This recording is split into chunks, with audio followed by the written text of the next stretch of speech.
Hello again. Welcome back. Today's video is something I've been thinking about for a while, and in light of the recent No Kings protest, I decided to go ahead and make this video.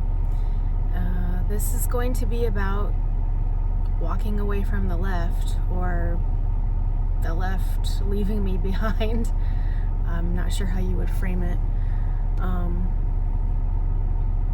I've been to other protests in the past few months especially, and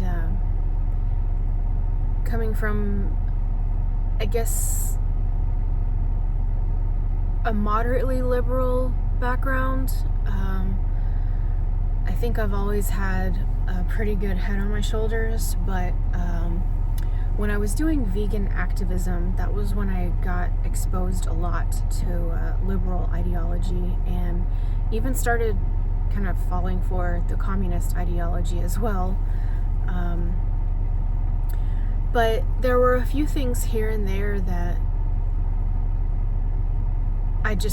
they did not sit well with me. I could not get on board with some of these things, and one of them was the transgender ideology, and the other one is the advocacy for sex work, which that's a weird way to frame it. Sex work, it's not work. But I remember just being I read a lot, and reading a lot of different political web pages. People were making fun of SWERFs and TERFs, and I'm like, what is that?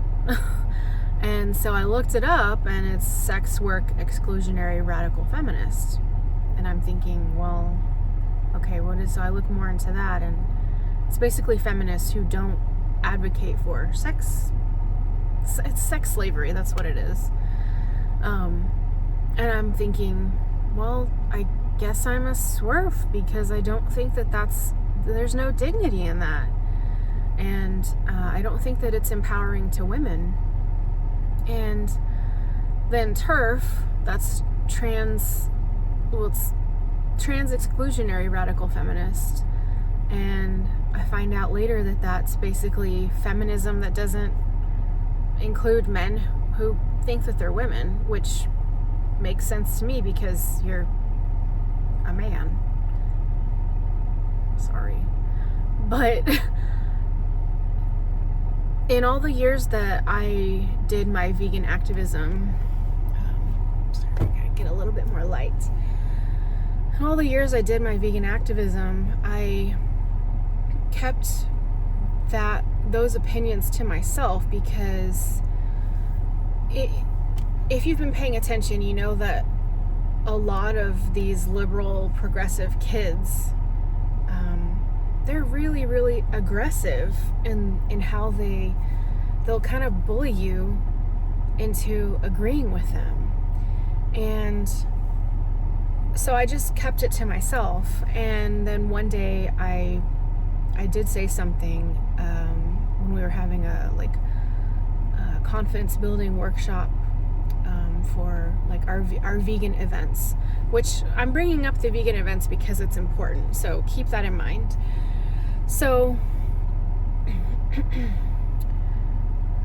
somebody was talking about the ACLU, and I said, well, not everybody in this room agrees with the ACLU, because they promote prostitution for women as a form of employment. And that got a little bit of skirts ruffled. And afterwards I had somebody come up to me, and she said that she agreed with me, and then we started a little friendship. She was much younger than me. She's college, and I'm in my 40s now, but back then I think it was 35, I don't know, but so she's much younger than me, so I kind of felt like a little mentor for her to navigate adulthood as a young woman. And for a while it was really great, and then she got me canceled. out of nowhere, she decided to turn on me, and I got canceled. I had so many people just completely turn against me. I was harassed. I had nasty, ugly messages sent to me. On the flip side, this is the reason why I'm making this video, is because on the flip side, there were other people who messaged me and said, hey, I saw those screenshots that, let's just call her Olive Oil, that Olive Oil shared with the group, and I don't really see anything wrong in what you said. I also don't agree with the transgender ideology. I'm bringing that up because there actually are more people than you think on the progressive left who don't agree with the transgender ideology, and they don't agree with communist ideology, and they don't agree with radical Islam coming into the United States. They don't agree with prostitution, strip clubs, that kind of thing. They just want better wages for workers. They want better rights for women. They want what classical liberals stood for.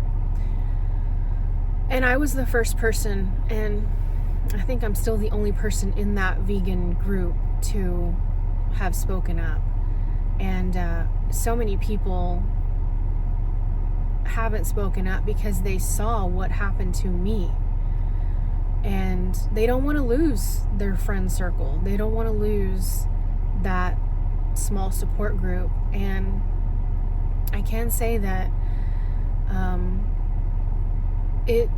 it did affect me negatively, because I am a pretty shy person, and I gained a lot of confidence in that group doing vegan activism. And then for them to just all of a sudden turn on me after all these years, it really hurt. So I I understand why so many people keep quiet, but I think that the more of us make these types of videos that I'm doing right now, and that so many other people have made, the more of us who do that, then together we're harder to beat, we're harder to bully into submission. Okay? Now,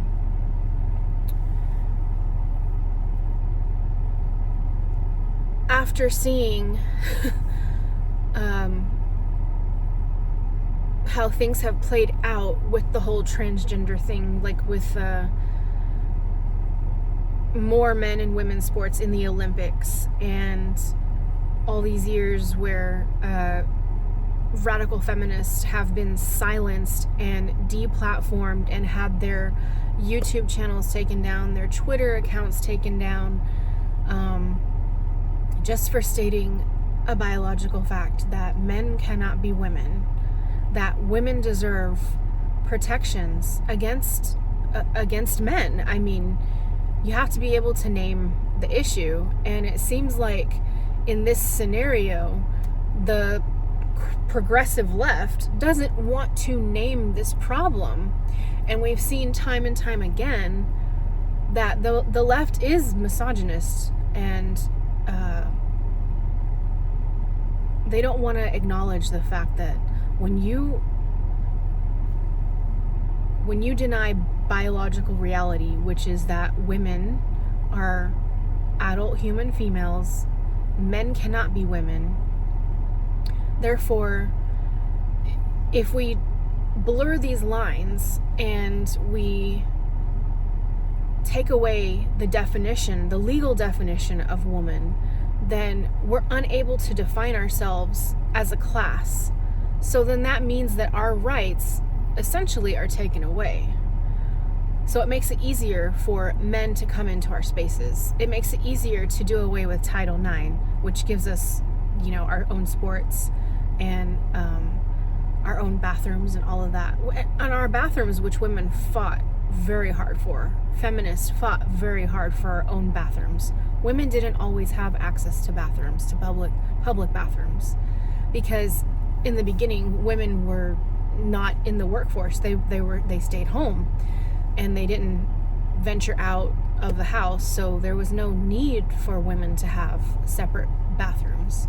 So the very fact that the left has completely trampled on women's rights, and the fact that they the biggest thing for them to focus on for women's rights is abortion. I think that there's so much more that we could do for women besides just saying you can kill your unborn baby. That part about abortion became very clear to me when it was Kamala versus Donald back in 2024. And just seeing my progressive friends completely lose their minds, thinking, oh, we're not going to be able to like have abortions, then that was the only important thing for them to focus on for women's rights. Not men in women's locker rooms, not men in women's prisons getting women pregnant, not men in women's sports breaking women's skulls, not men in women's bathrooms jerking off and doing all kinds of disgusting things. And just in general, they don't seem to care that these trans-identified men are literally doing ladyface. Like, the left has a problem with blackface, but they don't have a problem with ladyface. Seeing all of this just culminate, and then seeing how the left has rallied behind radical Islam and is like getting behind everything that will completely take away women's rights. I voted Republican down the line, okay? I've never done that in my life. Even when it was Mitt Romney versus Obama, I voted for Romney, and then I did like Democrat, Republican here and there, right? At this point in my life, I cannot ever vote for a Democrat again, because seeing these protests, the left stands for communism now. The very first table that you come up on this protest that I went to, the No Kings protest on Saturday, the very first table that you will come up on was Party for Socialism and Liberation. And who was behind the table? Man and woman Muslims. And it's just, I'm going to try to wrap this up, but it's just like the left, what do they even stand for anymore? They tell you flat out they want to see the United States crumble. What's going to happen if that were to happen? Like, what were to happen to their lives? They have this idea that once the United States is no longer a superpower, then the world is supposed to be better, that their lives are going to be better, that everything will be affordable and nobody will be in power. The delusion is so heavy in the progressive left, and I just can't take it anymore, okay? I cannot take it. I'm a logical person. All right, I see facts. If I'm wrong, I'll admit that I'm wrong. But at this point, the left is the wrong, the right is right. So I really hope that this video will encourage other people to think about what I've said and encourage people on the left to stop and think about what you're doing to this country, okay? Your pronouns don't matter, all right? We have people who want this country to fall, and that's not going to be a good thing. You really need to think about what it is you're standing behind, because it's not good. So that's all I got to say today. I've got more content coming out. That's all I had to get out. I had to get it out of me. I had to get it out because I just saw so much lunacy. So I hope that you'll, get some like clarity and aha moments, but be sure to like, subscribe, all of that good stuff. Take care.